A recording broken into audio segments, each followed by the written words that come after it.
Okay. I didn't see these boxes. Welcome, welcome, welcome. We're so glad somebody came to hear one of our service station prodigies, Larry Bausman. He's going to tell us a lot about the different places that he worked. So Larry, I'm going to give it to you.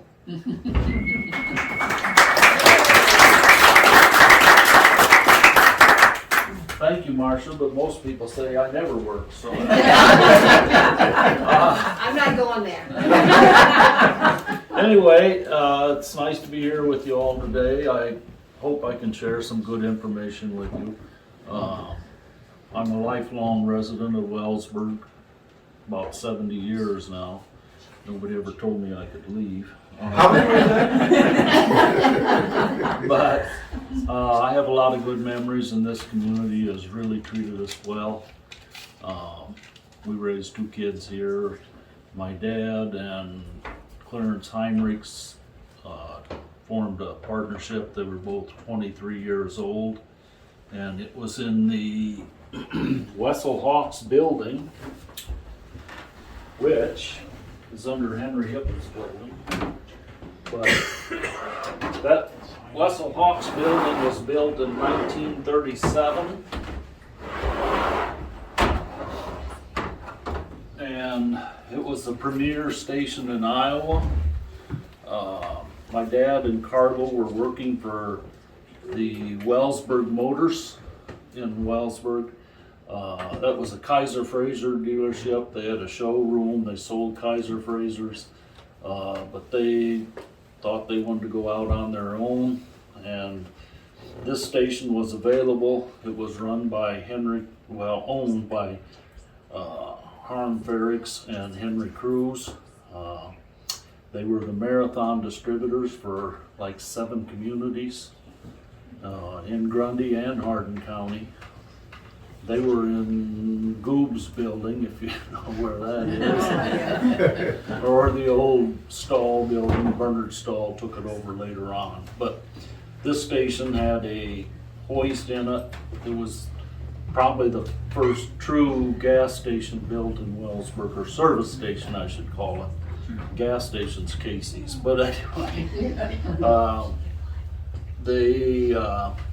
this started out, Wessel built it, and he hired Franklin Jaspers to be his lube tech and mechanic there. And there's some other guys there, I don't know who they all are, but anyway, it had a white coat on it. And hey, assistant, what's your name? So that's because my belly gets in the way. But anyway, There you go. hey. So anyway, Franklin Jaspers was called to war, and as many of you know, he didn't come home from the war. And Herman Hawk, or Wessel Hawk, had the meat place here, and he sold that to Kramer, and decided to go into the gas business because there was 202 cars in Wellsburg in 1937 and a couple motorcycles. And he thought they needed gas, plus there was a lot of traffic went through to Highway 20. So he built this premier station in about 60 days. They moved a house that belonged to the Heddens family, and an old barn they moved and cut some trees down and built this station. It had a wash bay and a lube bay. But Wessel, he didn't really like it after he got into it, so he leased it to Standard Oil Company. He was selling Phillips 66 products. The Standard Oil Company, he had Dickie Reekanaw running it at that time. He was the manager. And they had a 5-year lease. And Henry Cruz and Harm Frericks, who was also a lifelong resident here, Frericks was. Henry Cruz came here from Sheldon, Iowa, and was affiliated with Marathon Oil. They went on to buy this building, and Harm Frericks died in the meantime, and everybody speculated that it was going to be sold again, but it wasn't. Mrs. Ferriggs kept it, and her son John went into the business with Henry Cruz. So in 1949, Henry approached my dad and Clarence Heinrichs, Carbo, and wanted to know if they would be interested in leasing the station. And they were both 23. Henry said he would help them with doing the book work and stuff like that, because they had no idea. They'd just gotten out of the service. So they took over, and in 49, they had to wait until the standard lease was up, and it was made a marathon station. They were there until 1958, and they prospered there. It was the right size station for them, but Carbo was also a body and fender man, and a very good one. He'd learned from Glenn Cohn, from Grundy. I don't know if you've ever heard of him. And Carbo was a sign painter that is unequaled. He really was good at that. And anyway, he could freehand painting and spray painting. And so they were there from 49 to 1958. And then the next premier station in Iowa was built by Henry Hippen. And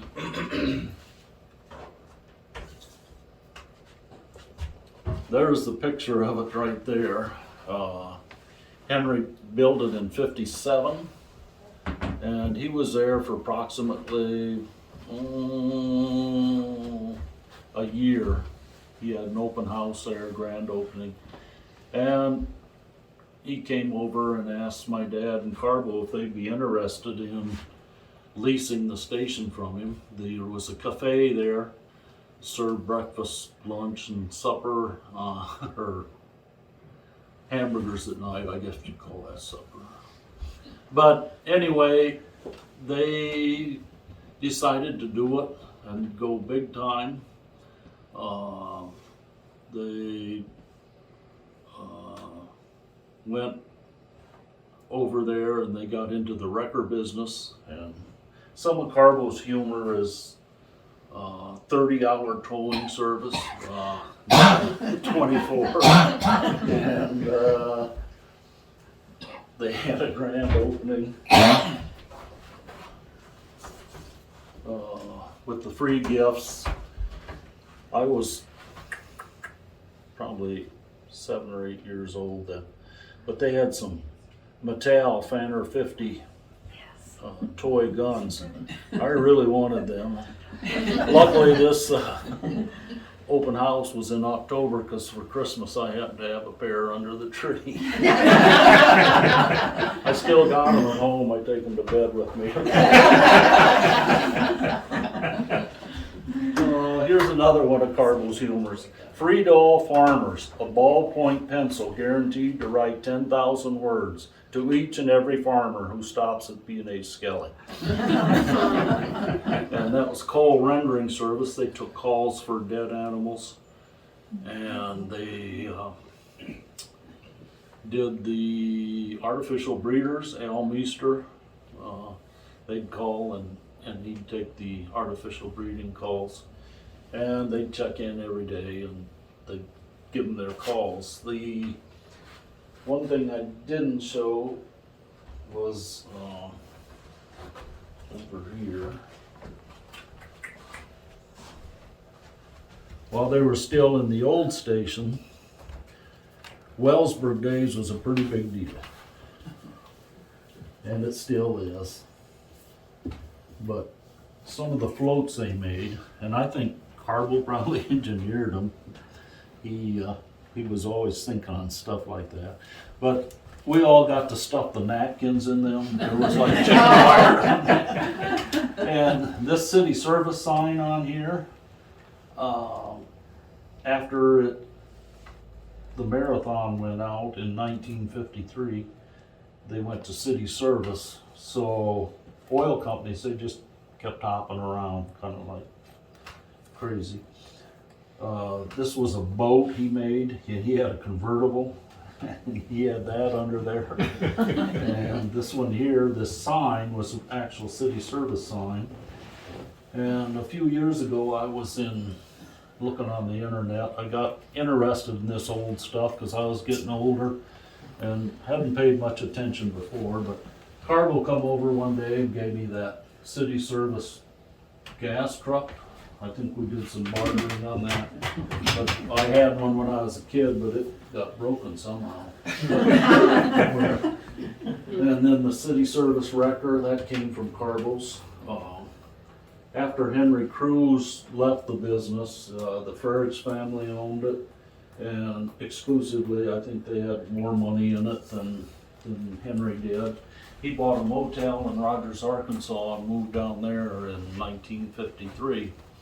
But that seemed to be our family vacation spot then. My dad and Henry were pretty close. And every time we go down there, there was that marathon sign sitting on his desk. And there was a nice office chair. I'd always get to sit in there. Anyway, when Henry passed away, his son called me, asked me if I wanted any of the stuff. And I said, that sign. And he brought it here. And he brought the chair, and he brought a map holder with all the maps in it. And that's my premier piece in my collection. But one day and Deb took the kids to Adventureland. We were driving through Des Moines and I seen all this old gas station junk sitting on the corner. And I stopped there and it was called Iowa Gas. And it renewed my interest in this stuff because I've been out of the gas station business for several years. But I started going to this and scrounging around here buying stuff from people. And these globes, although the Skelly station, when my dad and Cargill had it, never had the globes on the pumps. The city service did, but I don't have any city service globes except a reproduction one, which doesn't mean as much as a real. But anyway, this sign came up, a guy in Waterloo had it. So I called him and he wanted too much for it. And I said, where'd you get that? He said, well, there was a station in Wellsburg. Deb said, go get it. So it's in our garage now, hanging up in there. And I think of them too every day. The Scally, we started buying that stuff up, and I started, Cargill then decided to go on his own in 1966, 67, somewhere in there. And he bought down there where Ben Dieters is, and he took the wrecker, which was okay. Yeah, I went with my dad and him a couple times, and we'd pull cars out of the ditch and it'd come off the ground about 6 foot. And this was the wrecker. The chassis came from Lindeman and Sons lumber yard. It was an old binder, and it'd blow a frost bug out every time it got warm. And the boom and winch came from a place in Clarion, and it was supposed to be a 10-ton, and then they had a 30-ton snatch block for that. So they could really pull stuff out other people couldn't, and did a lot of that, and were good at getting cars rolled over again in the ditch and stuff. And sheriff would come to our door at midnight and tell us he had a car that was wrecked out somewhere, and you bring it to town, and everybody in town was standing there looking at it the next day. So anyway, Cargill took that with him, and in the Skelly station, him and our dad and Cargill had that. They had a Jeep with a snowplow on it. They had a pickup, that 59 Ford. Oh, that's a Jeep. That Cargill rigged that horse up to go up and down when you go through the parades. The first pickup they had was this neat one, like a 49 Ford. And it had a push bumper on it, but for them, they couldn't get enough traction, you know. So they got this great idea, I don't know which one did that, and they had the lumber yard come with the cement truck, put 4 inches of cement in the box. So it was sitting like this. And it also differential would go out on it about every 3 months because it was all. So they ruined that pickup. But, and then they went to a 59 Ford. Yeah. And that's it there. That was a parade float. That's my sister looking out the window there. So that was that. When they moved to the station, the cafe was run by George and Fanny Florence Ecoff, and she made breakfast. They hired her Carbo and Dad hired Lowell Reganall and Frank Myron. Worked for him for a long time. But anyway, Lowell, he was quite a guy. He had a 61 Ford. Took me out and let me drive it once. And also had a bottle of black velvet under the seat. To be straight, that's probably why I never took the alcohol. So, and they all worked with Carbo and Dad. They did all kinds of minor repairs. They didn't get into the engines and stuff there. But then, when Carbo left, why then Frankie and Lowell were both gone from there. Lowell went to work for Alliant or IE, and Carbo went, Frankie went to work for Leonard Gelder, started building houses. So anyway, my dad hired one guy, and that was Dave Siepken. He worked for him in the daytime, but the hours there were from 6 a.m. till 8:30 p.m. 7 days a week. And so they hired some nighttime grubbies.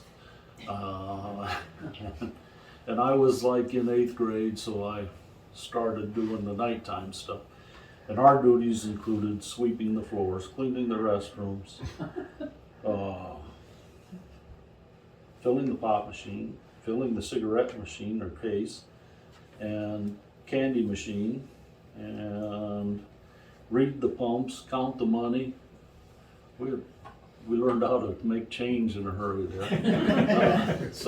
But I couldn't work 7 nights or 6 nights a week.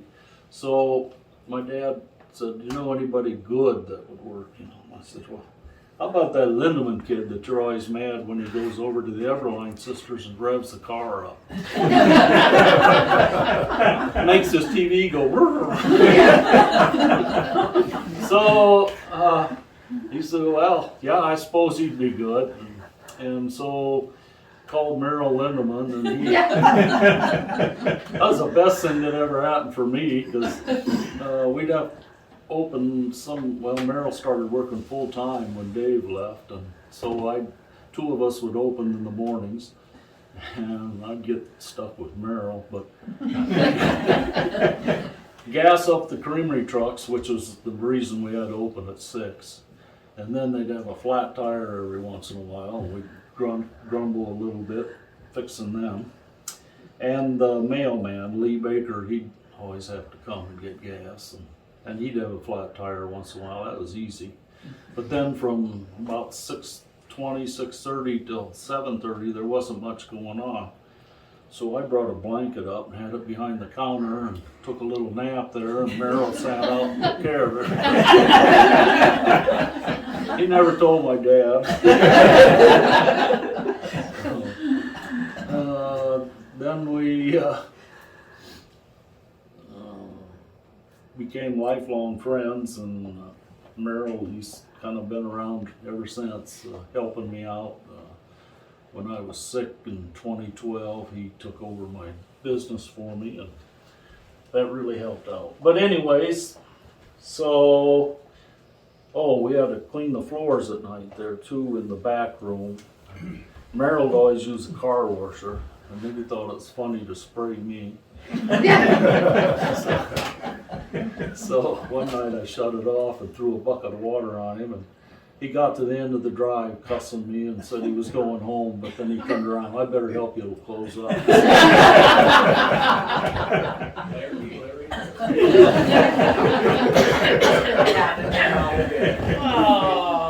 that 59 Ford pickup, we'd take that out at night, and it had a 4-speed in it. And once in a while we'd chase somebody out of town we didn't think should be here.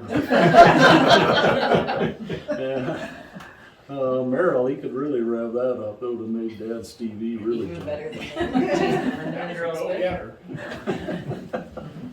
So, anyway, in about, that was in 66 to 69, Skelly, we went to a blender pump. Otherwise, we had the Premier Bennett's 966s. Somewhere there's a picture of the blender. But that would make 5 different grades of gasoline, kind of like the new ones do now, but this was in 68, 69. And that's when regular was 35 cents a gallon. And ethyl was 39 cents a gallon. So, and I can remember somebody pulled in, and it was in the winter time, and they held up 5 fingers, and I went put $5 worth in. I went, they handed me $1.80. I think. I said, that's $5, and he said, I wanted 5 gallons. Roll your window down next time. So we used that blender pump, and that really worked out pretty neat. Then Merrill was full-time there, I was part-time. In 1970 I graduated, and that hours I didn't really think that that's what I wanted to do the rest of my life. So my dad, he decided that he was probably tired of it too, so he sold the station to Deggan Kroll at that time, the business part of it. Henry Hippen still owned the station. I took my little white uniform home.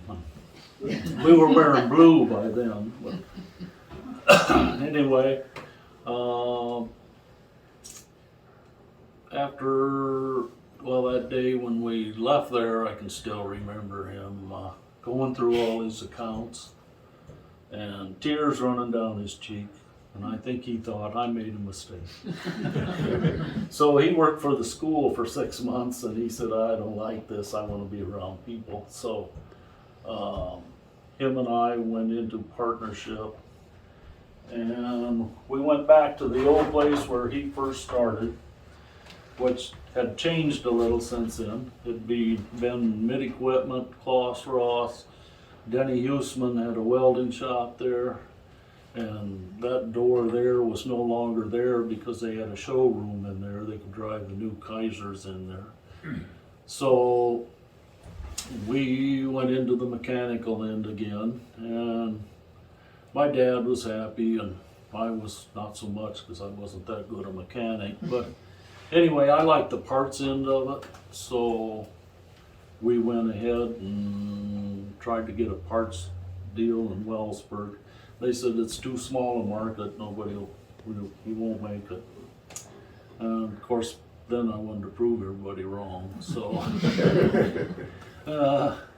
Deb and I were married. We had paint machines in the back room from Plastronics in Grundy, and went ahead with them 6-7 days a week, 2 shifts. We had 9 women working there. And so we took the money from that and lived off of that, and I started buying parts from a place called Auto Parts Warehouse in Des Moines. which incidentally was the former distributor in Des Moines for city service for the state of Iowa. So when I seen that address, I knew I had some pens from the old city service. And we got going with them and built up pretty good inventory. And then in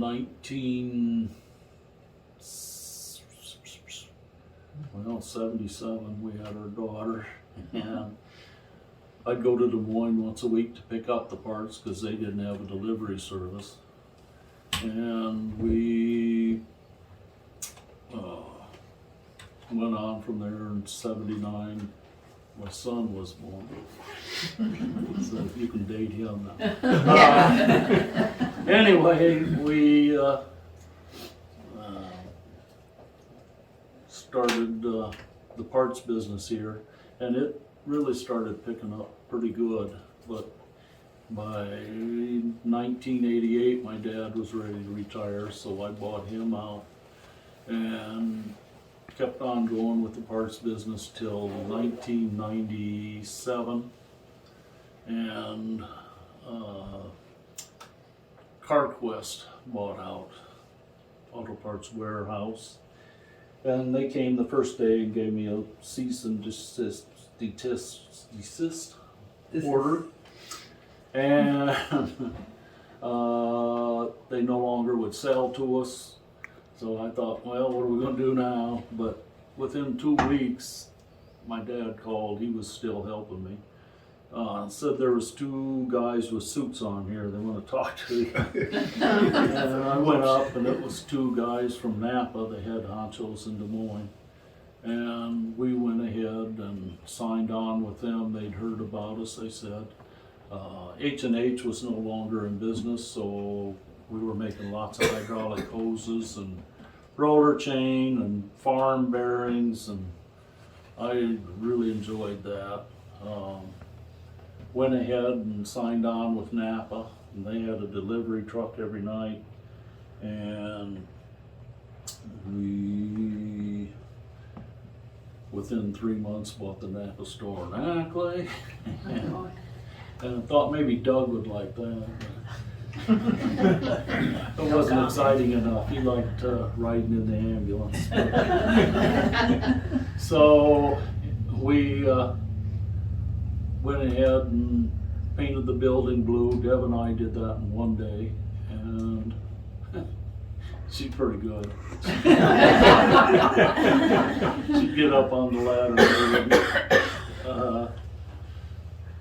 and we went on and had a manager at Ackley, Tom Metzger, and then in 2000 I lost my dad, and Deb's brother was sick in Texas.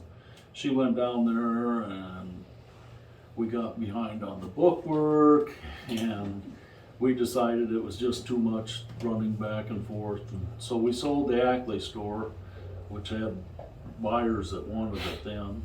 So we did all right there and concentrated on Wellsburg. And then in 2012 I got sick.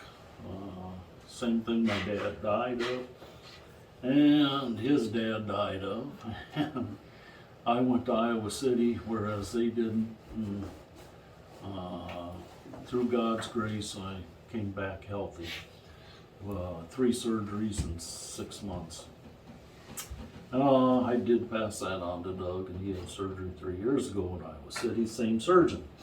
But we, then Merrill took over and ran the store for 7 months, and we had a buyer for the store in 2015, so we decided to sell it. I was 62 and sold it to Andy Huseman, and we still have a Napa store here. Some of the stuff I brought along today, this was what Henry put on the new cars. It's on the license plate. That's quite a deal. If you put that on a license plate today, it'd rip. my dad had two friends that were close to him, John Doyen and Carbo. And this was Carbo again, he one picture taken, and this was about 3 months before he passed away. This was my mom, who was working at the Skelly station after we were sold in there. We had open houses, that was the Skelly rep there. I was over when Bernard Stahl bought the Marathon, or it was City Service franchise then. He found a case of this, so I picked that up. These were the way the oil cans came back then. Most of them were full metal. I think then they went to a little bit of cardboard and just kind of crappy. That Shell bottle up there came from Junior Hippen and the Hippen service station. They sold Shell, they sold Bell, they sold Mobil, they sold Phillips 66, and a couple brands I don't even know about. But anyways, Junior had some globes right there.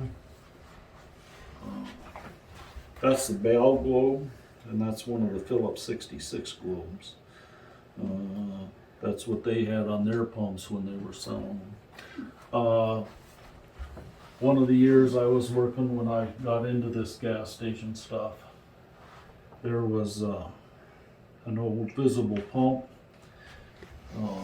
This came from Hubbard. Burdette Walters found it for me. I brought it back here. I took it apart and Carbo sandblasted it. Carbo painted it, and turned out just beautiful. But that's a visible pump. You had to pump them up by hand. And they tell me the old timers did back when there was still some of them here, but they put 9 gallons in it and let it sit in the sun, and it would expand to the 10 gallon. So they'd make 18 cents back then.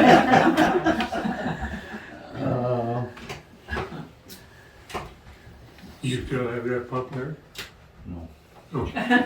When I thought I was gonna die back in 2012, I said, I can't leave Deb with all this junk I've been buying or stuff.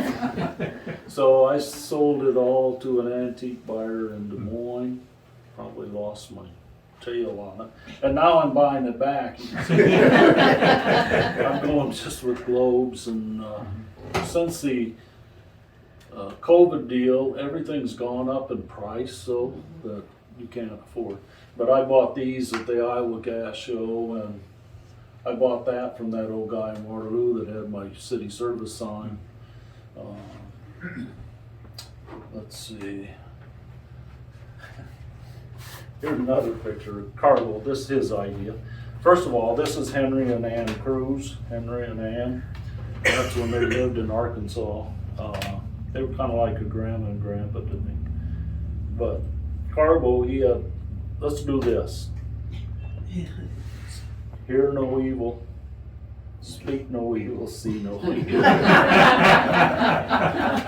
So, anyway, we had to take that picture from him one day, and I'm really glad that happened that way now. So, but the other stations in town, when you'd come into town, back in the old days, there was Henry Eppen's first station. He had visible pumps there, so he had to pump them up. And he sold Royal 400, which was a independent oil company out of Chicago, Illinois. He had all kinds of neat signs. And he had a restaurant in there, or a cafe somewhere. He must have had it on there. But that's right next to Merrill Lindemann's house, if you know where Merrill lives. Merrill bulldozed it all down. He wouldn't let me have any. But anyway, there was a pit in there where you drive over to work on the cars. So Henry in '57 built this new Skelly station uptown. He had a showroom in there to put his GMC pickups in. He had Sylvania TVs he sold. And he sold, Hail light. pardon? The Sylvania TVs had hail. Oh, light. yeah, they did. And anyway, like I said, he didn't care for it there. He wanted to go back to the old place, so he leased it to my dad and Carvel. But and then they added a third stall on there. It was just 2 bays, but they were oversized bays. And they Carbo did all the body work in that last bay, which after he was gone from there, we made that a car wash. So, but that was that.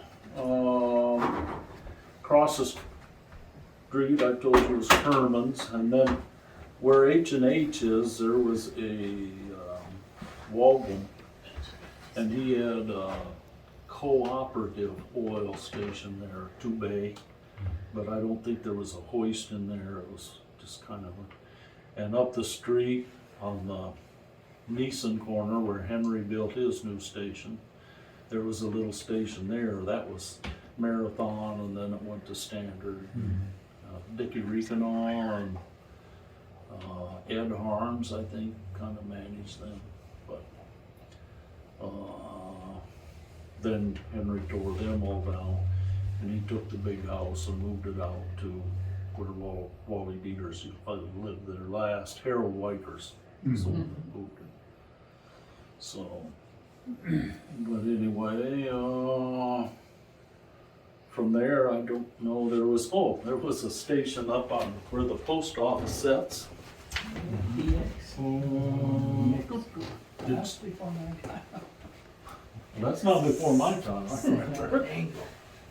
Yeah. Here it is. I just had a picture of that today. It was a DX station, and this is where John Cruz started, and I think Beecroft. And during the war, they collected the tires and steel and stuff for the war movement. But it was DX, and that's kind of why I brought the DX a little Kind bit. of through. They had a tank wagon, and Odie Meyer ran the tank wagon. Didn't you drive through at an angle? Yes, there was a cutout. Yeah. And I don't know that it was designed that way, but that's the way it did. So, and then there was the old hatchery across the street, Legion Hall. And there was another building there, a barber shop or something. That I don't remember. I do remember the cutout here. And then John Cruz, when my dad and Cargill moved across the street, he's the one that took over that station on the corner. And I think you might have worked there then, and Vernon Myron, I think, worked for him. Yeah. And over the years, my dad and Cargill had Vern Van Heiden worked nights, Bernard Harms worked some nights, Lee Gelder, Merrill, me, Dave Seedcombe, Curtis Harms. I can remember Laverne Van Eyden, he was so kind. He'd go to the restaurant and get us each a chocolate malt. And we'd sit out in front there on the sidewalk. But yeah, it was some good times. After my dad left the station, Dagan Kroll took over. And it wasn't too many years, and I don't know the exact years. Him and Ronnie Jungling, who bought John Cruz out, switched, and Dagan moved over to that station, and Ronnie moved over to the bigger station. And he did a good business there. And then Dagan retired, and that station sat empty for a couple of years, and then Don Stahl ran it for a couple of years. And then after that, when Ronnie passed away unexpectedly, the station sat empty for about a year, and finally Robert Ash took it over, but they were no longer selling gas. In 1980s, the government started pushing out all the small independent stations, and it all went to these convenience stores. And I've always said the world started going bad in about 1963. That's when Winchester quit hand making their rifles and shotguns and went to pressing molds in them. In 1964, they quit putting silver in the coins. And in 65 is when the stations really started consolidating, and they kept pushing them out. So, but, there any questions that I can't answer? Yes, ma'am. How did Carbo get his nickname? Oh, I know that one.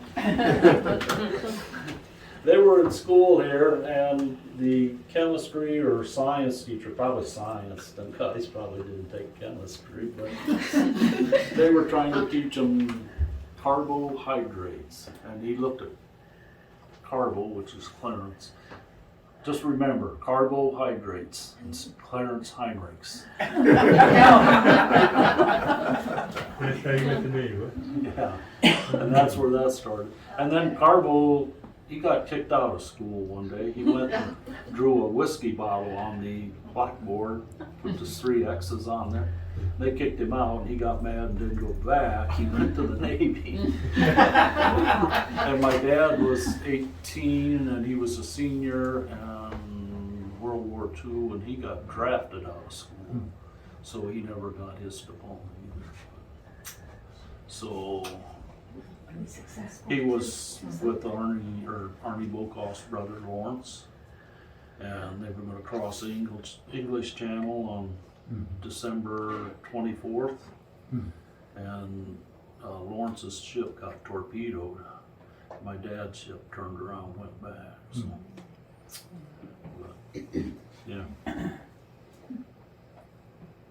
They only had a half-hour lunch break. Half hour.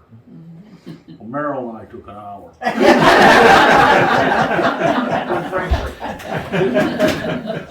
Are you sure that's all you took? You're thinking of Napa. The hours are flexible. So, but, no, it's been a good life here. So, many blessings. Any other questions?